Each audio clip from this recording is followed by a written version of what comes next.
We're here with Jaret von Rosenberg, head men's basketball coach at Texas A&M-Commerce as the Lions prepare for their second week of Lone Star Conference action.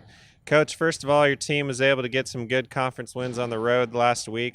First, talk a little bit about the fight your team showed to come back in the last couple minutes of the game to knock off Cameron by one.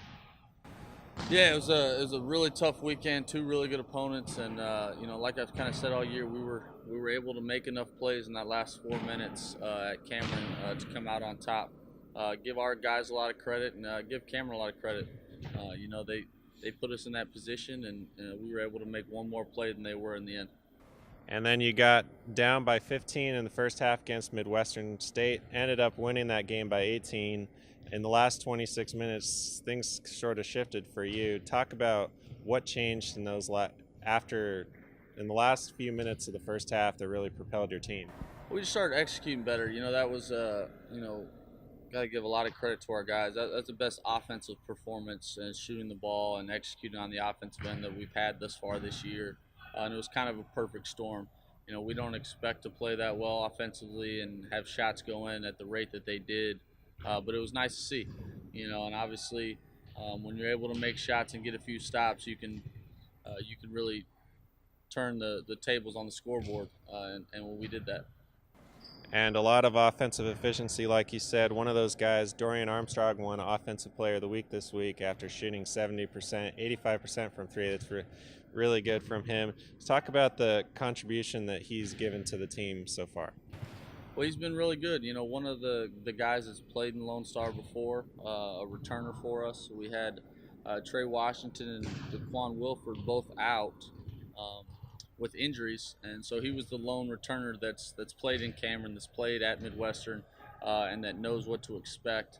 And he played really well. Give him a lot of credit. His teammates found him, and he was able to knock down shots. But I think overall, if you look at it, we had contributions across the board, and when we do that, when we have 5 guys in double figures, that gives us a chance to win. The ball's moving, and the right guy's getting the right shot, and they just got to go in. Sometimes they don't, and Cameron, they didn't go in at the same rate they did at Midwestern, but once again, we just pride ourselves on trying to really get down and guard and make the game a half-court game on the defensive end, and get enough stops to put us in position where when a shot goes in, we got a chance to win. And this is an exciting weekend for Lion Athletics for you guys. Thursday, you have Education Day. Talk a little bit about that and bringing in the kids to face a good Eastern New Mexico team. Well, it's a huge advantage. The gym will be packed. A lot of kids that are excited to be here screaming for the Lions, and we're excited for that opportunity. That actually works out really well with our football team, our administration, and we want to thank Western New Mexico for being flexible and moving the Saturday game time due to the football game to a 1 o'clock start. So we'll actually play 2 1 o'clock games this conference homestand. So at least we'll have some familiarity with playing earlier, doing it 2 times in a row, and we should have good crowds for both. And we want to take advantage of Thursday and take advantage of being at home and try to play as well as we can and get a win.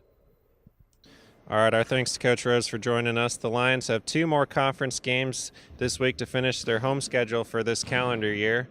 They face Eastern New Mexico on Thursday at 1 p.m. as part of Education Day. Then the Lions face Western New Mexico at 1 p.m. on Saturday, right before the NCAA football game. We'd love to see you at the game to support your Lions. I'm Marcus Jensen for Lion Athletics.